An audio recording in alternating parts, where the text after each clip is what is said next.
एक महिला का शादी हुए 15 साल हो चुका होता है और शादी के 15 साल बाद उस महिला के ज़िंदगी में 2 आशिक आ जाता है और वह महिला दोनों आशिक के साथ रिश्ता में रहती है, दोनों के साथ नाजायज़ संबंध बनाती है, उसके साथ शारीरिक संबंध बनाती है और वह अपनी हवस की भूख मिटाती है। और मज़े की बात यह है कि उस महिला का दोनों आशिक को यह पता होता है कि उस महिला का 2 आशिक है, लेकिन उन दोनों आशिकों को इससे कोई एतराज़ नहीं होता है और वह महिला के साथ नाजायज़ संबंध बनाता रहता है। वह महिला अपनी हवस की भूख मिटाने के लिए उन दोनों आशिक के साथ रहना चाहता है। तब वह महिला अपने पति को रास्ता से हटाने के लिए क्या षड्यंत्र रचता है, आप कहानी में आगे जानेंगे। नमस्कार दोस्तों, मैं हूं अंकुश। आज की सच्ची कहानी जो आप सुन रहे हैं, यह कहानी पंजाब की है, लेकिन इस कहानी की शुरुआत हिमाचल प्रदेश से होती है। हिमाचल प्रदेश में एक जगह है कागरा और यह पहाड़ी इलाका है और इस पहाड़ी इलाका पे होटल बहुत सारे हैं, लेकिन एक होटल है अशोक नाम के। इस अशोक होटल में एक कपल आके ठहरते हैं। तारीख थी 14 फरवरी 2011। ये कपल आते हैं और एक कमरा बुक करते हैं और इस अशोक होटल में वह एक कमरा बुक करते हैं और रात भर रहते हैं और उसके अगले दिन 15 फरवरी 2011 को सुबह हो जाती है। थोड़ी देर के बाद वहाँ हाउसकीपिंग वाले आते हैं और उस कमरा का बेल बजाता है, लेकिन वो लोग दरवाज़ा खोलते नहीं हैं। तब हाउसकीपिंग वाले को यह लगता है कि शायद ये लोग लेट से उठते होंगे। तब वहाँ से वह हाउसकीपिंग वाले चले आते हैं। इसके बाद 2 घंटे के बाद फिर वह हाउसकीपिंग वाले जाता है और उस कमरा का दरवाज़ा खटखटाता है, बेल बजाता है, लेकिन वह दरवाज़ा अभी भी नहीं खुलता है। हाउसकीपिंग वाले उस होटल के स्टाफ लोग को कहता है कि मैं 2 बार इस कमरे में गया हूँ, बेल बजाया हूँ, दरवाज़ा खटखटाया हूँ, लेकिन वो लोग दरवाज़ा खोल नहीं रहे हैं। यह बात सुनकर होटल के स्टाफ लोग उस कमरा के पास जाता है और वो लोग भी बेल बजाते हैं, दरवाज़ा खटखटाते हैं, लेकिन अंदर से कोई आवाज़ नहीं आ रही थी। वह दरवाज़ा नहीं खोलता है। तब उस होटल का एक स्टाफ उस कमरा के पीछे जाता है और पीछे जो छोटा सा एक विंडोज लगा हुआ था, उस विंडोज से अंदर झांकने का फैसला करता है और जैसे ही वह अंदर देखता है तो उसकी चीखें निकल जाती है। वह देखता है कि अंदर एक शख्स मरा पड़ा हुआ है और वह खून से लथपथ है और सारा बिस्तर खून से रंगा हुआ है। वह स्टाफ फ़ौरन दूसरे स्टाफ को कहता है कि अंदर एक लाश पड़ी हुई है और वह खून से लहूलुहान है। जैसे ही यह बात दूसरे स्टाफ सुनता है, फ़ौरन कागरा पुलिस स्टेशन में फ़ोन कर देती है और कुछ ही देर में कागरा पुलिस अशोक होटल पहुंच जाती है और पुलिस के सामने में होटल स्टाफ मास्टर की के द्वारा उस दरवाज़ा को खोलता है। दरवाज़ा खोलने के बाद पुलिस अंदर जाती है और देखती है कि एक लगभग 40-45 साल का एक शख्स बुरी तरह से चाकू से गोद कर मार डाला है और उसको चेहरे को भी बिगाड़ने की कोशिश किया गया है और उसके चेहरे पे भी कई चाकू के निशान थे, लेकिन चेहरा बुरी तरह से बिगड़ा नहीं था, लेकिन देखने से ऐसा लग रहा था कि बड़ी बेरहमी से इसे कत्ल किया है। पुलिस उस कमरे की छानबीन शुरू करता है। कुछ भी ऐसा सामान नहीं मिलता है जिससे पता चल सके कि यह मरने वाला कौन है। पुलिस होटल के स्टाफ से पूछताछ करती है कि इस कमरा में कितने लोग रुका हुआ था। तब पता चला कि इस कमरा में 2 लोग था, एक महिला भी थी। तब पुलिस पूछती है कि वह महिला कहाँ है। तब पता चलता है कि वह महिला सुबह से ही गायब है। तब पुलिस को यह शक होने लगता है कि वह महिला ही शायद इसका कातिल हो। पुलिस आसपास के लोगों सबसे भी पूछताछ करती है, लेकिन कहीं उस महिला का पता नहीं चलता है और उस होटल में सीसीटीवी कैमरा भी नहीं लगा था कि ताकि यह पता चल सके कि वह महिला दिखती कैसी है, उसका चेहरा कैसा है। पुलिस के पास था तो सिर्फ उस लाश के आधा बचा खुचा चेहरा। अब उस आधा बचा खुचा चेहरा से पुलिस कैसे पता लगा यह मरने वाला कौन है। तब पुलिस होटल स्टाफ को कहता है कि वह डायरी दिखाओ, जहाँ पे आने का समय और जाने का समय लिखा होता है और जिसमें नाम पता भी लिखा होता है। पुलिस को वह डायरी देती है और 14 फरवरी 2011 को उस कमरे में कौन आया था, वह शख्स का पूरा पता लिखा हुआ था और वह पता दिल्ली के रोहिणी इलाके का था। तब कागरा के पुलिस दिल्ली पुलिस से संपर्क करती है। तब दिल्ली पुलिस को कहती है जो डायरी में नाम और पता लिखा हुआ था इसके बारे में पता लगाने को कहता है। लेकिन जब दिल्ली पुलिस रोहिणी जाकर उस नाम और पते को पता लगाता है तो पता चलता है कि यह फर्जी नाम है और यह पता भी गलत दिया है। जब पुलिस उस कमरे में बार बार आ रही थी जा रही थी, तब पुलिस को एक डाउट होता है कि उस शख्स के शरीर पे इतने चाकू के निशान हैं। जब वो शख्स का कत्ल हो रहा था तब वो बचने की कोशिश तो ज़रूर किया होगा, वह चीखा भी होगा, वह चिल्लाया भी होगा। तब उसकी चीखने और चिल्लाने की आवाज़ बगल के कमरे वाले तो ज़रूर सुना होगा। पुलिस उस डायरी को फिर लाती है और पता लगाती है कि इसके बगल वाले कमरा में कौन था। तब पता चला कि 14 फरवरी का बगल वाला कमरा खाली था, लेकिन जिस कमरा में कत्ल हुआ था उसके ठीक सामने जो कमरा था, एक दूसरे के आमने सामने दरवाज़ा था, वह कमरा बुक था और वो कमरा भी 14 फरवरी को बुक हुआ था और उस कमरा में 30-35 साल के 2 शख्स ठहरा हुआ था। तब पुलिस कहती है कि वह 2 शख्स कहाँ हैं। तब पता चलता है कि वह दोनों शख्स सुबह से गायब है। तब पुलिस फिर वह डायरी मंगवाती है, वही डायरी जिसमें नाम पता लिखा होता है। तब उस डायरी में से वह दोनों शख्स का नाम और पता निकालता है।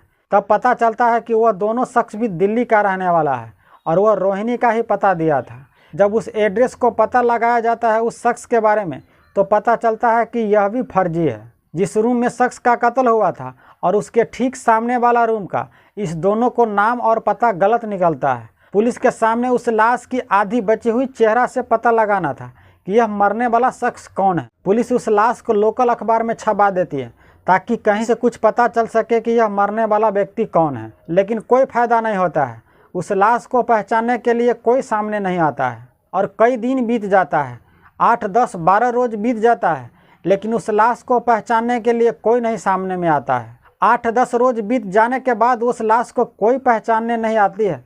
तो पुलिस इस बीच में एक काम किए रहती है कि 14 और 15 तारीख को उस कागरा इलाका में अशोक होटल के आसपास कितना मोबाइल एक्टिव था, इसके बारे में पुलिस पता लगाने की कोशिश करती है। तो नंबर तो बहुत सारे थे, लगभग 300-350 नंबर उस दिन एक्टिव थे, जिसमें से उस होटल के स्टाफ लोग का भी नंबर एक्टिव था। लेकिन पुलिस को जिस जिस नंबर पे शक हो रहा था उस नंबर को इकट्ठा कर रहा था, बाकी नंबर को वह छांटते चला जा रहा था। ऐसे ही छांटते छांटते उसे एक नंबर मिलती है और वह नंबर का लोकेशन उस होटल के पास ही बता रहा था और उस नंबर से 14 और 15 तारीख को लगभग 10 से 15 बार कॉल किया गया था। तब वो पुलिस नंबर रख लेती है और पुलिस उस नंबर के बारे में यह पता लगाने की कोशिश करता है कि यह नंबर किसके नाम का है। पुलिस उस नंबर के बारे में पता लगाने की कोशिश ही कर रहा था कि कागरा पुलिस स्टेशन में 2 शख्स आता है और पुलिस को कहती है कि अखबार में जिसकी लाश छपी हुई है उसे मैं जानता हूँ और वह मेरा भाई है और उसका नाम सुरेंद्र पाल है। वह पंजाब के होशियारपुर के रहने वाला है। पुलिस सुरेंद्र पाल के भाई से पूछता है कि आपका भाई यहाँ क्या करने आया था। तब सुरेंद्र पाल बताता है कि इसके बारे में मुझे कुछ पता नहीं है। सुरेंद्र पाल को अभी तो दिल्ली में होना चाहिए। वह दिल्ली में एक ट्रैवल एजेंसी में काम करता है और वह घर से अक्सर बाहर ही रहा करता था, लेकिन यहाँ क्या करने आया है इसके बारे में मुझे कुछ भी पता नहीं है। पुलिस सुरेंद्र पाल के भाई को यह कहता है कि सुरेंद्र पाल एक महिला के साथ आया था और उस होटल में उस महिला के साथ रुका हुआ था जिसमें उसका कत्ल हुआ है, लेकिन उस महिला का फ़ोटो मेरे पास नहीं है। पुलिस आगे यह कहती है कि जब इस केस की हम लोग जांच कर रहे थे तो एक नंबर पे हम लोग को शक हो रहा है। वह नंबर सुरेंद्र पाल के भाई को दिखाया जाता है कि आप इस नंबर के बारे में कुछ बता सकते हैं, आप इस नंबर को जानते हैं। जैसे ही यह नंबर सुरेंद्र पाल के भाई देखता है तो वह चौंक उठता है और पुलिस को बताता है कि यह नंबर तो सुरेंद्र पाल की बीवी नरेंद्र कौर की है, लेकिन यहाँ वह क्या करने आई थी इसके बारे में मुझे कुछ पता नहीं है। पुलिस सुरेंद्र पाल के भाई से पूछता है कि यह नंबर सुरेंद्र पाल की बीवी की है ना।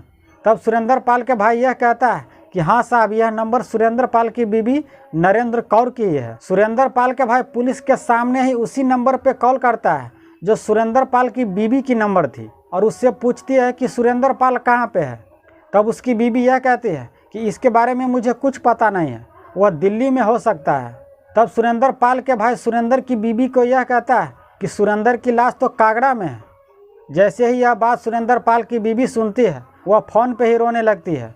तब पुलिस सुरेंद्र पाल के भाई को यह कहता है कि 14 और 15 फरवरी को नरेंद्र कौर कहाँ पे थी। तब वह यह कहता है कि नरेंद्र कौर अपने पति सुरेंद्र पाल से मिलने के लिए दिल्ली जा रही हूँ, यह कहकर बोलकर 14 फरवरी को घर से निकली थी। पुलिस सुरेंद्र पाल के भाई को यह कहता है कि सुरेंद्र पाल की बीवी नरेंद्र कौर की आपके पास फ़ोटो है। तब नरेंद्र कौर की फ़ोटो पुलिस को देती है।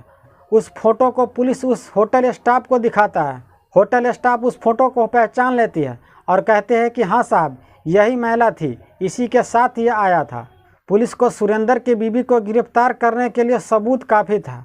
तब पुलिस सुरेंद्र पाल की बीवी नरेंद्र कौर को गिरफ्तार करती है और इसके बाद उससे पूछताछ करती है।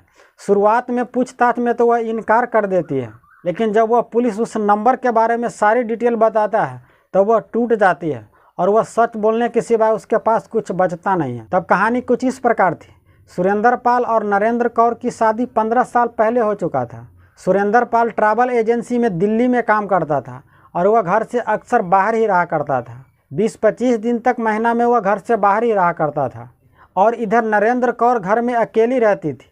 15-20 दिन तक वह अकेली रहती थी। शादी के 15 साल बाद जिस इलाके में नरेंद्र कौर रहती थी, उसी इलाके में एक जगदीश नाम के व्यक्ति से उसे लव हो जाता है।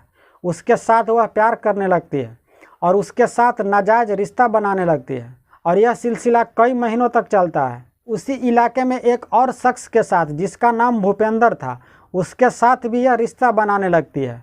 नरेंद्र कौर का पति अक्सर घर से बाहर ही रहा करता था।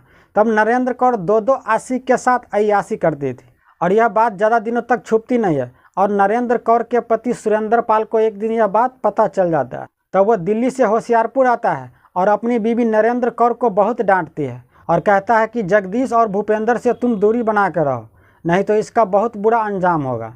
बीवी को डांटने और धमकाने के बाद वह फिर दिल्ली चला जाता है। लेकिन नरेंद्र कौर अपने दोनों आशिक से मिलना जुलना बंद नहीं करता है। और मज़े की बात देखिए कि नरेंद्र कौर के दोनों आशिक को पता है कि नरेंद्र कौर दोनों के साथ रिलेशनशिप में है, दोनों के साथ रिश्ता बनाती है, अपनी हवस की भूख मिटाती है, लेकिन दोनों आशिक को कोई एतराज़ नहीं होता है। तब नरेंद्र कौर अपने दोनों आशिक को यह कहती है कि मैं तुम दोनों के साथ इसी तरह से रिलेशनशिप में रहना चाहती हूँ। इसके लिए मैं अपने पति को मारने का प्लान बना रही हूँ और इसमें मुझे तुम दोनों की मदद चाहिए। उसका दोनों आशिक उसके पति को मारने के लिए तैयार हो जाता है।